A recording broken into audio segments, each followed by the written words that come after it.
Good morning! Welcome to my channel, Bobby's World, mga cool.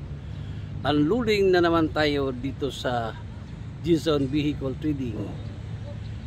At itong container van na ito yung nagdala ng mga unit. Ayan o, dyan sa loob ng container. May dalawang elf dyan at mayroon tatlong palit, Suzuki palit. Mayroon DE17W, may DE17B at meron ding DE64W at meron din DE64B. At ngayon mga cool, nag-start na sila sa pag-unload. Yung mga accessories pa muna yung naibaba nila, kagaya ng mga gulong. Yan sa labas na ng container. At bago tayo mag-ikot dyan mga cool, sa bago pa sa aking channel, huwag kalimutan mag-like and subscribe, and i-click nyo na rin ang notification bell para palagi tayong updated sa aking mga latest video. Today is April 15, 2024. Unload tayo ngayon yung araw na ito mga cool. Ayan mga cool, starting na sa paghila nitong mga unit dyan sa loob ng container van. At ito lang mga cool, kaya ko bibidyohan ng mga unit pag labas na sa container para makita ninyo yung ilalim, kung maganda pang ilalim at walang kalawang. Itong mga unit mga cool, para sigurado kami dito sa Yardan na makapili kayo ng mabuti. Kasi makikita ninyo yung ilalim ng mga unit na bawat i-unload dito sa container van. Ayan o, nandito na yung boom truck, ready to unload na sa mga unit. Ayan mga cool, ito na yung naunang na-unload mga cool, mga gulong. Ayan o, baka naghanap kayo ng mga gulong. Ito hindi pa ito nagamit, brand new pa ito, galing Japan itong gulong na ito. Ayan o,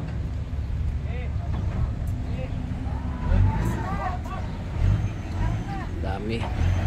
Meron ng mags dito na ilo pa.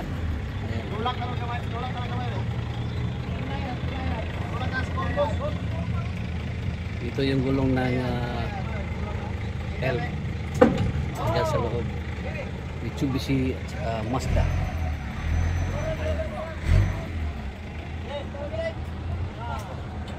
Ganda pa ng gulong nito mga kulo.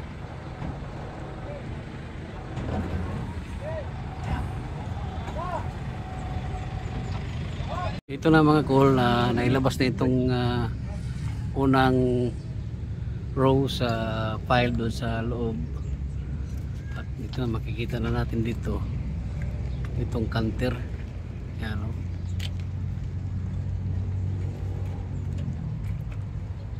ganda po canter na ito mga cool.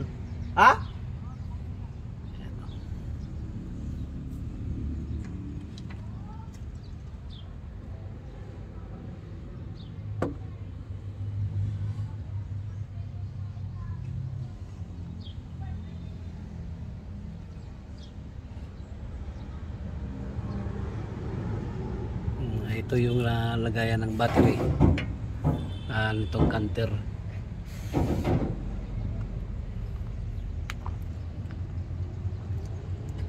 5 holes. Ganda pa ng chassis ng canter nito mga kulo.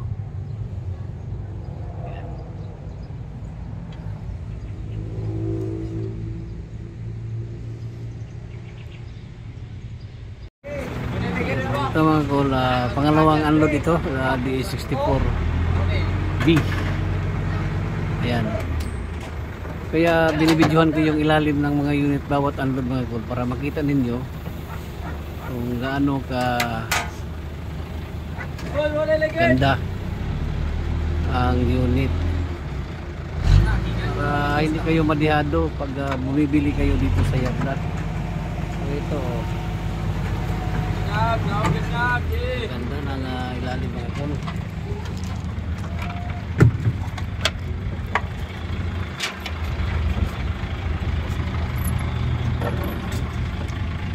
kalawang.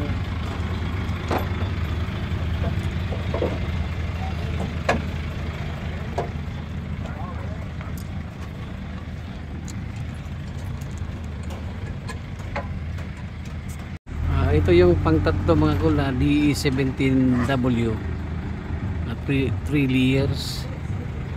Ayan o.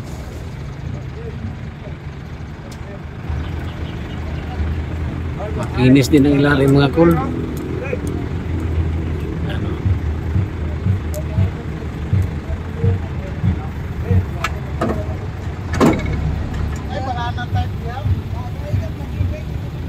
Pagka naghanap tayo ng DE17W, ayan, ito na mga cool.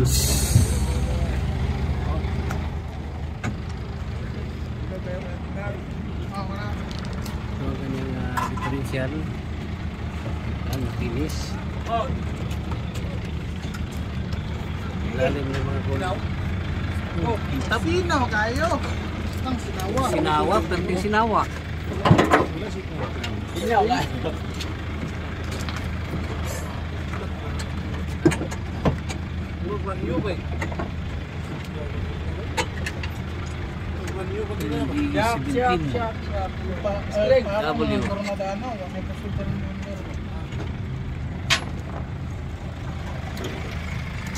Ito ang kanyang mukha.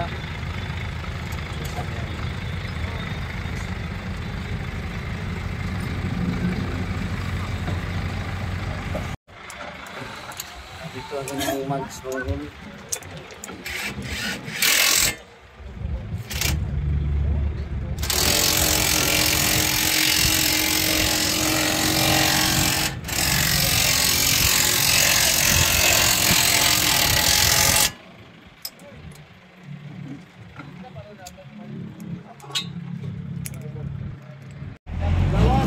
Tingnan natin ang flooring mga cool.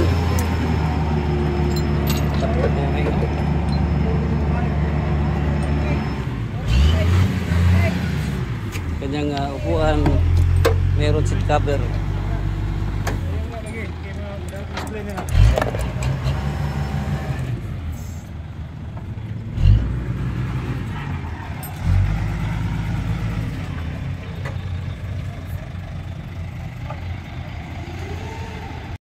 Itong unit na ito mga kulay Smiley Wigon 3 layers. Makikita natin dito ang kanyang ilalim.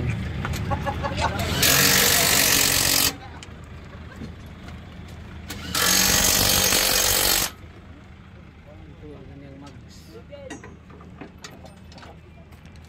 Kanyang differential. Inis mga cool.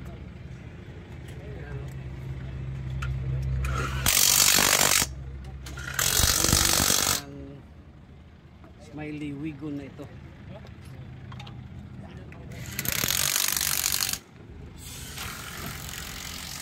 Naka-smile ang unit na ito mga kulon, naka-smile kasi smiley. Ayan. Mga kulon, kanyang flooring ng DE64W na ito, Smiley Wigon.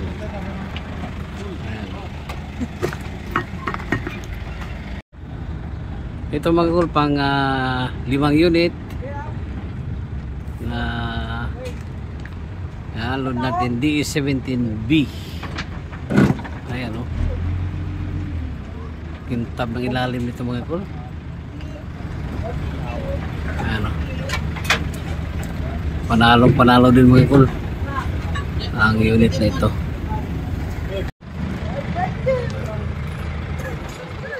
Ganyan differential, makinis ang busog niya.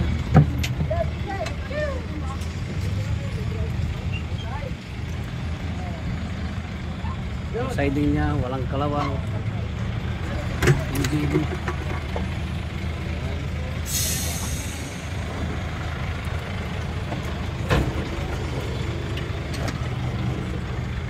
Spring. Nice spring cow. Nice spring. Ganda pa nito ang gulo. Makinis itong DE17 na ito. DE17B 4x2. Ito ang flooring niya mga cool.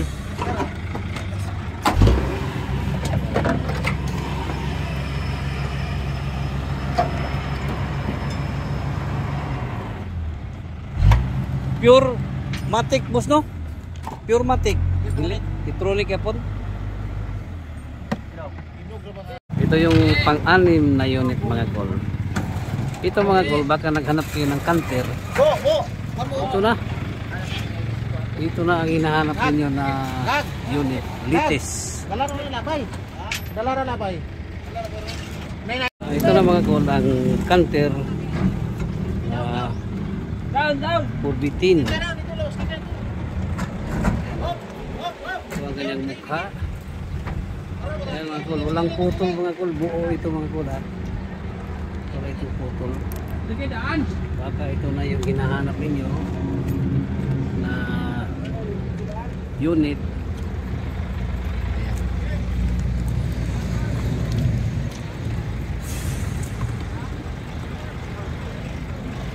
Ayan.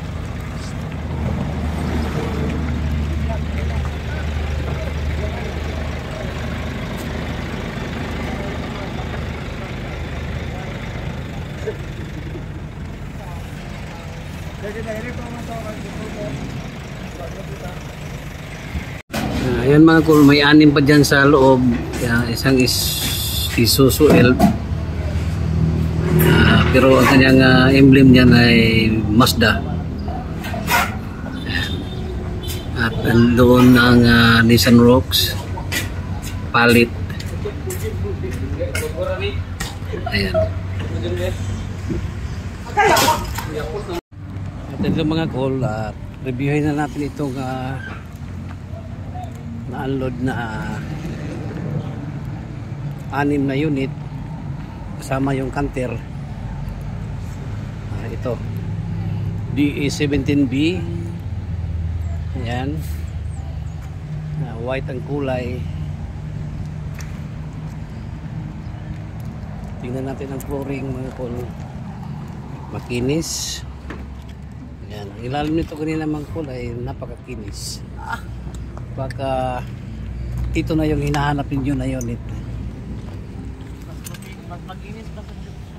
At itong isa naman ay Smiley Wigon. Makinis din ang ilalim nito.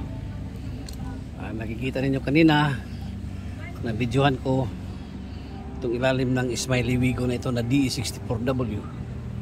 Itong isa naman ay DE17W Wigon din. Ayan o, makinis din ang ilalim. Ayan, itong isa ay DE64B at itong isa ay DE64W. Ito pa yung naunang mga unit na na-unload ngayon mga cool. At bukas babalikan natin ito dito sa yarda para makita natin yung natirang mga unit pa doon sa loob. Ayan. At hanggang dito na lang muna tayo mga cool. Bukas babalikan natin itong mga unit ito pag mabuo na mga body parts. Makikita ninyo na ang buong itsura ng mga unit na ina-unload ngayong araw ng Lunes, April 15, 2024 dito sa yarda ng Dison Vehicle Trading. Hanggang dito na lang muna tayo mga cool. Once again, good morning, bye bye, and God bless. At huwag kalimutan mag-likes and subscribe sa aking channel Bobby's World.